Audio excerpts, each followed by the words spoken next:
पुन्हा एकदा मनोज जारंगे पाटील यांनी आंदोलनाची हाक दिलेली आहे आणि माझ्यासोबत बोलण्यासाठी पाटील आहे. का सांगाल पाटील, आता 29 ऑगस्टला पुन्हा एकदा आपण मराठा आरक्षणाची हाक दिलेली, कसं स्वरूप असणार आहे?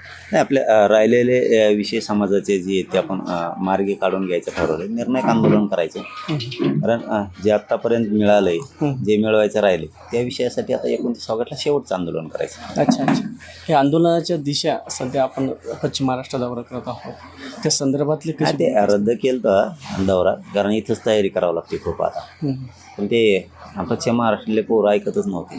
तिथला समाज बांधवांचं म्हणणं या, आणि ते एक गोष्ट चांगली झाली. पश्चिम महाराष्ट्रातला मराठा समाज खूप खरबडून जागा झाला. म्हणजे पूर्वीसारखे ते राहिले नाही आहेत आता पश्चिम महाराष्ट्रातले बांधव. त्यांना आपला समाज, आपले लेकरं बाळांचं भविष्य पश्चिम महाराष्ट्रातल्या मराठा समाजाला कळायला लागलं. राजकारणाच्या पलीकडे आपण गेलो पाहिजे, पश्चिम महाराष्ट्राच्या लोकांच्या खूप लक्षात आलं. अगोदर काय असायचं की मराठवाडा असो, विदर्भ, पश्चिम महाराष्ट्र असो, यांना राजकारणाचा जास्त नाद असायचा. आणि बाकींचे समाज काय करायचे, अगोदर समाजाचं करायचे, नंतर राजकारण करायचे. आणि मराठा समाजाचं तेवढं मात्र उलटं होतं. ते आधी राजकारण आणि राजकारणातील नेते मोठे करायचे, बघायचे, पक्ष मोठा करायचे, आणि आपल्या लेकरबाळांचं वाटोळ होऊन जायचं. याच्यातून मात्र आता जसा विदर्भ आणि मराठवाडा बाहेर निघाला, तसा पश्चिम महाराष्ट्र सुद्धा पूर्ण बाहेर निघाला. आपण आपल्या समाजाच्या लेकराचं कल्याण करू, आपल्या लेकराचं करू, नंतर पक्ष बघू. ते खूप खूप बदल पश्चिम महाराष्ट्रातल्या मराठा समाजानं करून घेतला. कारण आज शेती आहे, बागायती आहे, सदन भाग आहे पश्चिम महाराष्ट्रात, ठीक आहे. पण काही काळानं कमी शेत्या होते, तर मग नोकरीत शिक्षणात पोरं असले पाहिजे. मग आपण टिकणार नाही आहे शिक्षण घ्यायला. किती सदन भागाटला तरी शिक्षणाला खूप पैसे लागायला लागले. मग मराठा समाजाच्या लक्षात आलं. पण ते मग त्यांनी ते आग्रह लावून धरला की तुम्ही याच नसता. आम्ही रद्द केला होता सगळ्याच विचारानं. आता ते झाल्याच्या नंतर पश्चिम महाराष्ट्राचा दौरा मला वाटतं 7 ऑगस्ट ते 12 ऑगस्टपर्यंत. त्यानंतर जर तब्येत बरी राहिली तर मराठवाडा, विदर्भ आणि खानदेश हे पण दौरा घेणार आहे लगेच 29 ऑगस्टच्या आत. बरं, सरकारने दिलेली अंतिम मुदत नेमकी कोणत्या मागणीसाठी आहे? कोणची सरकारने दिलेली मुदत, आपल्याला जी मागणी दिलेली किंवा आपण जे आंदोलनाची मुदत दिलेलीच नाही आहे ना. त्यांनी जे काय असतं ते JR कार्ड निघणं याच्यात खूप महत्त्वाचं असतं. विषय कुठलेही असो, तुम्ही थातूर मातूर लेखी आश्वासनावरती आंदोलन यशस्वी नाही करू शकत. इथून पाठीमागच्या काळात काय व्हायचं की मराठा समाज ताकदीनं उतरायचा, परंतु मग तिथं गेल्याच्या नंतर, म्हणजे कुठलं ठिकाण असेल तिथं गेल्याच्या नंतर मराठा समाज, म्हणजे 42 वर्षापासूनची प्रक्रिया आहे मराठा आंदोलनाची. तर मग तिथं गेल्याच्या नंतर प्रत्येकाचं एकच म्हणणं असायचं, आम्हाला लेखी द्या. लेखी घेतल्यानं आपण समाज भविष्याकडे नेऊ शकत नव्हतं. मी ती लेखी बंद केलं. मी ते विषय बंद करून टाकला की लेखी आश्वासन द्या. ते आश्वासन देऊ नको, JR कार्ड. तर मला माहीत होतं एखादी जमीन जर आपण म्हणत असलो ही आपली, तर तिची रजिस्ट्री आपल्या नावावर असणं गरजेचं आहे, तिचा सातबारा आपल्या नावावर असणं गरजेचं, तर ती आपली म्हणू शकतो. लेखी आश्वासनावर ही जमीन आपली म्हणू शकत नाही. तसं आरक्षण, गॅजेट किंवा OBCच्या सवलती हे आपण लेखी आश्वासनावर नाही टिकू शकत. त्याला कायद्याच्या प्रक्रियेत घ्यायला लागणार. म्हणून आपण ते सगळे JR काढायला लावले. आता काही JRची अंमलबजावणी झाली, काहींची राहिली, ती करून घेतोय. एवढंच आहे. समजा आपण एखादं जमीन घेतली, रजिस्ट्री झाली, आता फेर ओढायसाठी ती प्रक्रिया सुरू आहे. फेर ओढून घेतो म्हणजे पक्की झाली. बरं, जर सरकारने 29 ऑगस्टपूर्वी काही निर्णय घेतला तर आंदोलन मागे घेणे शक्य नाही. आंदोलन मागे 29 ऑगस्ट आता होत नसतं, कारण त्याला निर्णायक शब्द दिला आहे. हे शेवटचं निर्णायक आंदोलन, त्यामुळे 29 ऑगस्टचं आंदोलन थांबू शकत नाही. मला मराठ्यांच्या मागण्याचं ठेवायच्या नाही एक पण. ते 29 ऑगस्टच्या आत जर सगळ्याच मागण्याची अंमलबजावणी करून जर मराठ्यांनी देत असले तर मग नाही करायची गरज.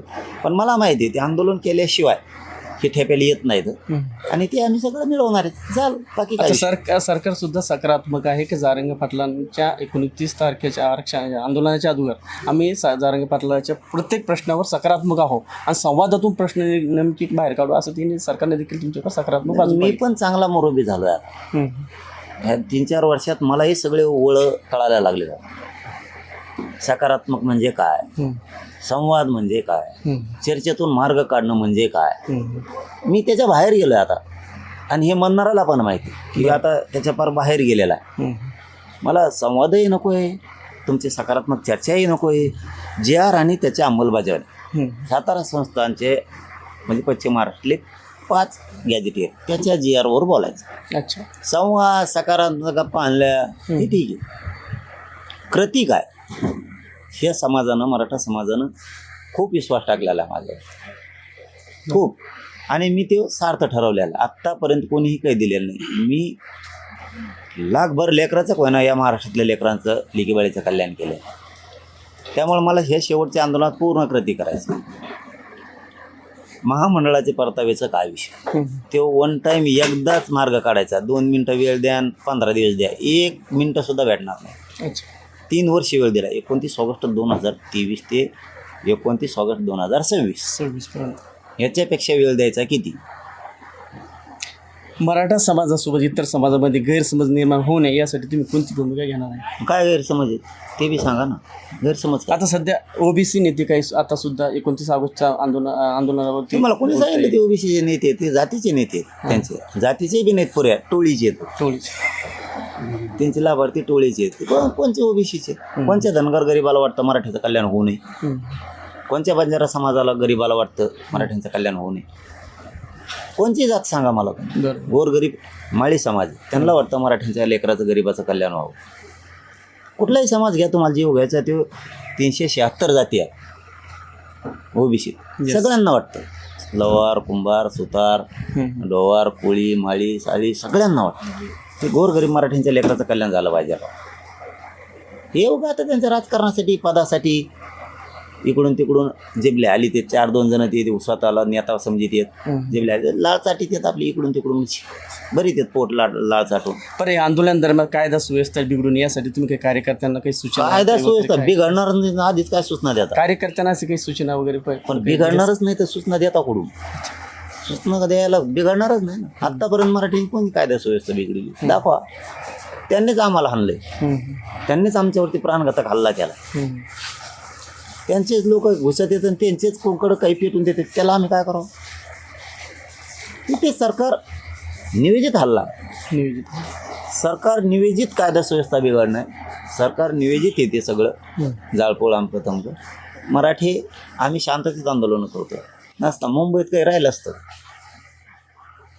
आम्ही शांततेत गेलो, शांततेत आलो. मराठी शांततेत येत नाहीत कवा, तरी पण आले, तरी आमच्यावरच आरोप का? बरं, मग आता हे जे आंदोलन असणार, हे निर्णय तुम्ही आत्ता म्हणालात का निर्णय राहणार, हा शेवटचं आंदोलन असेल? शेवटचंच ना, हे शेवटचं आंदोलन. 3 वर्ष वेळ दिलाय, आता वेळ द्यायला आम्हाला वेळ नाहीये. गरिबांच्या लेकरांच्या आयुष्याचा प्रश्न आहे. त्यांना शिकायचं, महत्वाच्या काय त्यामध्ये त्यांना नोकऱ्याला लागायचंय, शिकायचंय, त्यांना मोठं व्हायचंय. गरीब मराठ्यांच्या आईबापाने पण स्वप्न बघितलंय, माझाही लेकरू मोठं झालं पाहिजे. असाही महाराष्ट्रात 6 कोटीत एक बी माय किंवा बाप असा नसत की माझं पोरग किंवा पोरगी नोकरी लागू नये असं म्हणणार असेल. प्रत्येकाचं स्वप्न आहे आपलं सुखासमाधानात आयुष्य गेलं पाहिजे. आपण आयुष्यभर राबलो, किमान आता तरी आपल्या नशिबी, आपल्या वाट्याला आलेलं दुःख, वेदना, कष्ट हे कमी व्हावं म्हणून प्रत्येकाला वाटतं पोरग पोरगी मोठी झाली पाहिजे. ती लढाई त्याच्यासाठी, म्हणून ही शेवटचं आंदोलन. महाराष्ट्रातले सगळे मराठी आंदोलनात जिथं असतील तिथं सहभागी होणार आहेत आणि आंतरवालीत पण होणार आहेत. त्यांच्या गावात जर ते असले, त्यांच्या गावात सहभागी होतील. कामं असल्यामुळं नाही आलं तर काही लोक कामं बुडून आंतरवालीसुद्धा येणार आहेत. महाराष्ट्रातला सगळा मराठा हे शेवटच्या निर्णायक आंदोलनाला साथ देणार आहे. आणि सगळे लढून साथ देणं म्हणजे काय, तर मला नाही देणं, त्यांच्याच लेकरा बाळासाठी त्यांना साथ देणं आहे. आता मराठा समाज साथ देत नाही तर त्यांच्याच लेकराचं कल्याण होत नाही. माझ्यासाठी साथ थोडी मागतोय मी की मला मोठं व्हायचं आहे किंवा मला काय व्हायचं आहे म्हणून मला साथ द्या. तुमचेच लेकरं आहेत, तुमचाच समाज हे मराठा समाज, आणि तुमच्याच समाजाला तुमच्याच लेकराला तुम्हाला साथ द्यायची. आणि मग घरी बसून करायचं काय? का नुसतं कष्टाचंच आयुष्य घालायचं? मग नुसतं शेतातच रात्रंदिवस झुंजायचं, तिथंच राबायचं आणि दारिद्र्य घेऊनच मरायचं का आपण मराठा समाज? कधीतरी आपण लढायचं सुद्धा शिकलं पाहिजे. घराच्या बाहेरसुद्धा सगळ्यांनी पडलं पाहिजे. मग त्याच्यात राजकारणी मराठा असो, नोकरदार मराठा असो, शेतकरी मराठा असू द्या किंवा व्यावसायिक मराठा असू द्या, यांनी सगळ्यांनीच याच्यात उडी घेणं गरजेचं आहे. व्यावसायिक मराठा जरी असला किंवा नोकरदार मराठा जरी असला तरी पैसा मात्र जाणारच आहे आणि सवलती मिळाल्या तोच पैसा वाचणार आहे. आपण आणखीन श्रीमंतीकडे जाऊ, पण आपल्याकडे हाय म्हणून जर आपण नसायला लागलो तर हे विचार चांगले नाही. आपण शिक्षणात, नोकरात उघड लाखो करोडो रुपये नाशिण्यापेक्षा आरक्षणातून आपले काही पैसे वाचतील, आपण जास्त मोठे होऊ. या भूमिकेतून हे शेवटचं निर्णायक आंदोलन ठरवलं. 58 लाख नोंदी शोधलेल्या आहे. मला 58 लाख नोंदीचे प्रमाणपत्र आधी पाहिजे, ते सरकारनं दाखवायचे. की हे 58 लाख नोंदी आणि आम्ही 58 लाख प्रमाणपत्र दिलेत, किंवा ह्या 58 लाख नोंदी आहेत पण मराठ्यांनीच अर्ज केले नाहीत, असं दाखवा. मी मराठ्यांना सांगतो की तुमचे नोंद आहे, प्रमाणपत्र काढा म्हणून. कारण काही मराठ्यांना लक्षातच येत नाही आपली नोंद निघाली का नाही. हे सरकारचं काम आहे सांगायचं की तुमची नोंद सापडली हो, त्याने मग नका काढू दे, मग काय हरकत नाही. हैदराबाद गॅजेटचा जी आर काढला, त्याचे प्रमाणपत्र काय, ते आंदोलन थांबत नाही. हे निर्णायक होणार. फडणवीस मुख्यमंत्र्यांनी देखील सांगितलं की आम्ही जे काही असेल त्याच्यातून आम्ही मार्ग काढू. मार्ग कोणचा, तिथे काय डांबरी करायची नाही, मुरुम टाकायचा नाही. मार्ग कोणचा, त्याला लय महत्व आहे. मार्ग कोणचा, जे आर काढलेली 1 वर्ष झालं, आता कोणता मार्ग काढायचा? समृद्धी महामार्ग का शक्तीपीठ महामार्ग? त्याची अंमलबजावणी होत नाही. कुठं आहे? 3 महिने झाली आणि पुन्हा बंद केली. नाही झाली पण नाही म्हणू शकत नाही. कारण हैदराबाद गॅजेटच्या जे आरनुसार प्रमाणपत्र निघाले तर असे भरपूर लोक आहेत. कोण काय म्हणतंय, पक्षाच्या दलाल्या घेऊन ऐकून त्याच्याशी नाही मी मोजत त्याला. सरकारचं शिष्टमंडळ येऊन तुम्हाला जर कधी लेखी आश्वासन दिलं किंवा अरे नाही रे बाबा, लेखी फाकीच्या लय लांब पुढे गेलो हे आंदोलन. लेखीचं आंदोलन कुठं राहिलं आता? इथं जे आर निघालेत. कायद्यात रूपांतर करणं, त्याला सगळे आरक्षणाचे नियम रूल लावणं हे सरकारचं काम आहे. काय म्हणतंय राज्य मागासवर्ग आयोग, काय म्हणतंय केंद्रीय मागासवर्ग आयोग, आरक्षणाच्या ज्या कलमा आहेत, आता हे खूप लांब गेलं. 2001चा कायदा लावायचा, त्याला कसा लावायचा, 2012चा काय लावायचा, हे आंदोलन खूप पुढं गेलं आहे. आता ते कुठं आश्वासनावर लेखीवर नाही राहिलेलं. आता याचे जे आर झालेत, याचे जे आर झालेत आणि पूर्ण मागण्या, आता जेवढ्या 23-24 मागण्या आहेत त्याचा पूर्ण तुकडा पाडणार टोटल.